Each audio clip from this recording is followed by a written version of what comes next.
ಯೋಜನೆ ಇವತ್ತು ಅದರ ಬದಲಾಗಿ ಡಿ ಕೆ ಶಿವಕುಮಾರ್ ಅವರು ಪ್ರಶ್ನೆ ಕೇಳಿದ್ದಾರೆ, ಬೇರೆ ನಮಗೆ ಸಲಹೆ ಕೊಡಿ, ವಿರೋಧ ಮಾಡಬೇಡಿ ಅಂತ. ನಾನು ಸಲಹೆ ಕೊಡಕ್ಕೆ ಇಷ್ಟಪಡ್ತಾ ಇದ್ದೀನಿ. ನೋಡಿ, ಈ ರೇಟಿಗೆ ನೀವು 5 ಕಿಲೋಮೀಟರ್ ಮೆಟ್ರೋ ಮಾಡ್ಬೋದು. 1 ಕಿಲೋಮೀಟರ್ ಸುರಂಗ ರಸ್ತೆಗೆ ಬದಲಾಗಿ ನೀವು 5 ಕಿಲೋಮೀಟರ್ ನೀವು ಮೆಟ್ರೋ ಮಾಡ್ಬೋದು. ಈ ಸುರಂಗದಲ್ಲಿ ಹೋಗುವಂತಹದ್ದು ನೀವು 1800 ವೆಹಿಕಲ್ ಪರ್ ಅವರ್. ಮೆಟ್ರೋದಲ್ಲಿ ಎಷ್ಟು ಹೋಗ್ತಾರೆ ನಿಮಗೆ? 69 to 70,000. 60,000 ಜನ 60,000 ಜನ ಹೋಗ್ತಾರೆ. ಯಾವುದು ಫೀಸಿಬಲ್? ಅಲ್ಲಿ ನಿಮಗೆ ಕಮಿಷನ್ ಸಿಗಲ್ಲ. ಮೆಟ್ರೋದಲ್ಲಿ ಇಲ್ಲಿ ಕಮಿಷನ್ ಸಿಗ್ತದೆ, ಅಷ್ಟೇ ಡಿಫರೆನ್ಸ್, ಬೇರೆ ಏನು ಡಿಫರೆನ್ಸ್ ಇಲ್ಲ ಇಲ್ಲಿ ನಿಮಗೆ.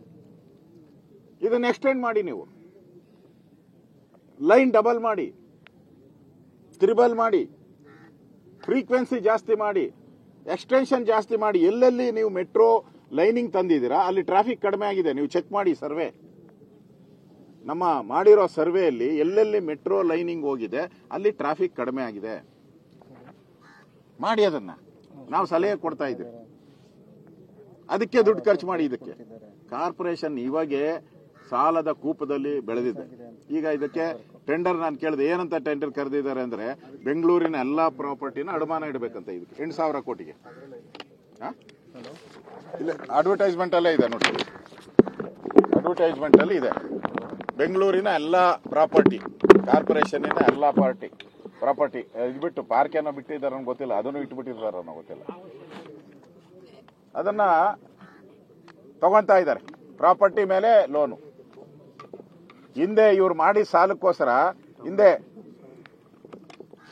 ಸಾಲಕ್ಕೋಸ್ಕರ ನಾವು ಸದಾನಂದ ಗೌಡರು ಮುಖ್ಯಮಂತ್ರಿ ಇದ್ದಾಗ ನಾವು ಹುಡ್ಕೋ ಲೋನ್ ತಗೊಂಡ್ರಿ. ಇವ್ರು ಸಾಲ ಮಾಡಿ ಬಿಟ್ಟು ಹೊಟ್ಟಿದ್ರು ನಮ್ಮ ಮೇಲೆ. ಹುಡ್ಕೋ ಲೋನ್ ತೀರ್ಸಕ್ಕೋಸ್ಕರ ನಾವು ಅಡಮಾನ ಇಟ್ಟು ತಗೊಂಡ್ರಿ. ಇವ್ರು ಮಾಡಿ ಸಾಲಕ್ಕೆ, ಕಾಂಗ್ರೆಸ್ ಮಾಡಿ ಸಾಲಕ್ಕೆ.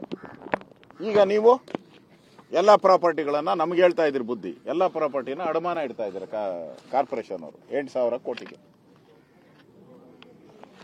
ಅಡಮಾನ ಇಟ್ಟು ಮಾಡೋ ಅಂತ ಒಂದು ಪ್ರಾಜೆಕ್ಟ್ ಇದು.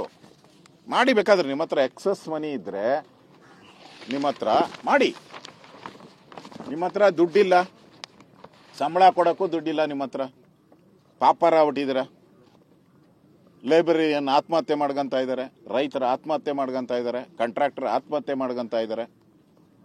ಇನ್ ಟನಲ್ ರೋಡನ್ನು ಅವನು ಆತ್ಮಹತ್ಯೆಗೆ ಬರ್ಬೇಕಷ್ಟೇ. ಇನ್ನ ಟನಲ್ ರೋಡ್ ಮಾಡ್ತಾನಲ್ಲ ಅವನು ಆತ್ಮಹತ್ಯೆಗೆ ಬರ್ಬೇಕಷ್ಟೇ. ಅವನು ಇಲ್ಲ ಅಂದ್ರೆ ಸಾಧ್ಯನೇ ಇಲ್ಲ.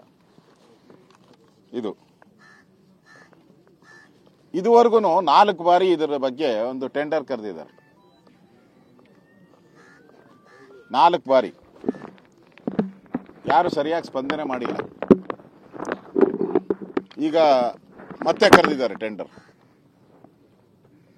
ಈಗ 120 ದಿನ ಏನೋ ಕೊಟ್ಟು ಮತ್ತೆ ಟೆಂಡರ್ ಆಗಿದೆ. ಈಗ 120. ನಾನು ಕೇಳಿದೆ ಅಧಿಕಾರಿಗಳನ್ನ, ಕೇಳಿದೆ ಎಷ್ಟು ಇಲಾಖೆ ಪರ್ಮಿಷನ್, ಇದು ರೆಕಾರ್ಡ್, ಎಷ್ಟು ಇಲಾಖೆ ಪರ್ಮಿಷನ್ ಬೇಕು ಅಂತ ನಾನು ಕೇಳಿದೆ. 120 ಇಲಾಖೆ, 120 ಡಿಪಾರ್ಟ್ಮೆಂಟ್ ಇಂದ ಪರ್ಮಿಷನ್ ಬೇಕಂತೆ.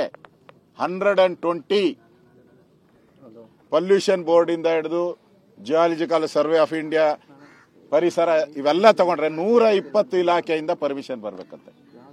ಆ 120 ಇಲಾಖೆ ಪರ್ಮಿಷನ್ ಬಂದಿದ್ಯಾ? ನನ್ನ ಪ್ರಶ್ನೆ, ಬಂದಿದ್ಯಾ? ಇಲ್ಲ. ಕೇಳಿದೆ ಅಧಿಕಾರಿಗಳ, ಒಂದು ಡಿಪಾರ್ಟ್ಮೆಂಟ್ ಇಂದನೂ ಪರ್ಮಿಷನ್ ಬಂದಿಲ್ಲ 120ರಲ್ಲಿ. ಈ ಪರ್ಮಿಷನ್ ತಗೊಂಡೆ ನೀವು ಯಾಕೆ ಇದನ್ನ ಟೆಂಡರ್ ಕರಿತಾ ಇದ್ದೀರಾ? ಅಂದ್ರೆ ಬೇಗ ಟೆಂಡರ್ ಕರೆದು ದುಡ್ಡು ಹೊಡ್ಕೊಂಡು ಕಮಿಷನ್ ತಗೊಂಡು ಹೋಗ್ಬೇಕು ಅಂತನಾ ನೀವು? ಅಂದ್ರೆ ನೀವು ಇದು ಬಿಹಾರ್ ಎಲೆಕ್ಷನ್ಗೆ ಮಾಡಿರೋ ಪ್ರಾಜೆಕ್ಟ್. ಹಂಗಾರೆ ಈ ಟನಲ್ಲು ಬಿಹಾರ್ ಎಲೆಕ್ಷನ್ಗೆ ಹೋಗುತ್ತಾ, ತಮಿಳುನಾಡು ಎಲೆಕ್ಷನ್ಗೆ ಹೋಗುತ್ತಾ? ಇದು ಜನ ಪ್ರಶ್ನೆ ಕೇಳ್ತಾ ಇದ್ದಾರೆ, ನಾವೆಲ್ಲ ಪ್ರಶ್ನೆ ಕೇಳ್ತಾ ಇದ್ದೀರಿ. ಈ ಬಿಹಾರ್ ಎಲೆಕ್ಷನ್